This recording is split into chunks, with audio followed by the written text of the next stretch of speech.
بسم اللہ الرحمن الرحیم۔ اللہ سبحانہ و تعالیٰ نے قرآن کی حفاظت کا غیر معمولی انتظام کیا ہے، یعنی اس طرح کہ قرآن کا متن بھی محفوظ ہے، معنی و مفہوم بھی محفوظ ہے، اور قرآن پاک جس زبان میں اترا وہ زبان بھی محفوظ ہے۔ یعنی آپ یہ دیکھیے کہ جب قرآن نازل ہوتا تھا تو رسول اللہ صلی اللہ علیہ وسلم صحابہ کو سناتے اور پڑھاتے تھے، اور اس کے بعد قرآن مجید کی جتنی بھی صورتیں اور جتنا بھی قرآن نازل ہوتا چلا جاتا تھا نمازوں میں بھی پڑھا جاتا تھا، اور مسلمان اس کی تلاوت کرنا اس کو بھی باعث ثواب خیال کرتے ہیں اور کرتے تھے۔ تو اس طرح ہر وقت گویا کہ قرآن ایک کلچر بن گیا ان کا، کہ انہوں نے دن رات قرآن کی تلاوت کرنی، قرآن کو سمجھنا،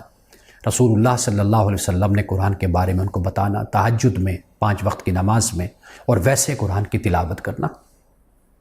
دوسری بات یہ ہے کہ قرآن پاک کا معنی اور مفہوم بھی محفوظ ہے۔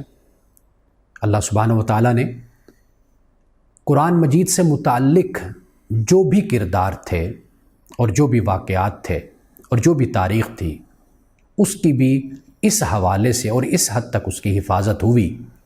کہ قرآن مجید میں موجود شخصیات، واقعات، تاریخ اور ان کا پس منظر وہ بھی موجود ہے کہ جس سے قرآن پاک کو سمجھنا آسان ہو جاتا ہے۔ یعنی حدیث کے ذریعے سے عرب کی معاشرت، مکہ اور مدینہ کی معاشرت اور رہن سہن کا بھی اندازہ ہو جاتا ہے، اور اس طرح صحابہ کرام رضوان اللہ تعالی علیہم اجمعین کی سیرت، ان کا کردار، اخلاق، ان کے واقعات، خدمات وہ بھی ہمارے سامنے موجود ہیں۔ تو گویا کہ قرآن مجید سے متعلق جو بھی کردار ہیں اور جو بھی واقعات ہیں وہ سب کچھ ہمارے سامنے ہے۔ تو اللہ سبحانہ و تعالیٰ نے قرآن مجید کو جس زبان میں اتارا، یعنی عربی زبان، وہ زبان آج بھی اس طرح محفوظ ہے کہ اگر قرآن پاک کی عربی ان کے ساتھ بولی جائے، بات کی جائے، یعنی فصاحت و بلاغت سے بات ہو، تو وہ آج بھی سمجھتے ہیں اور اس میں کلام بھی کرتے ہیں۔ تو یہ چند انتظامات ہیں، یہ چند مثالیں ہیں جو میں نے آپ کے سامنے رکھی ہیں۔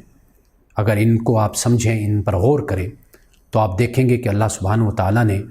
کیسے قرآن مجید کی حفاظت کا غیر معمولی انتظام کیا ہے۔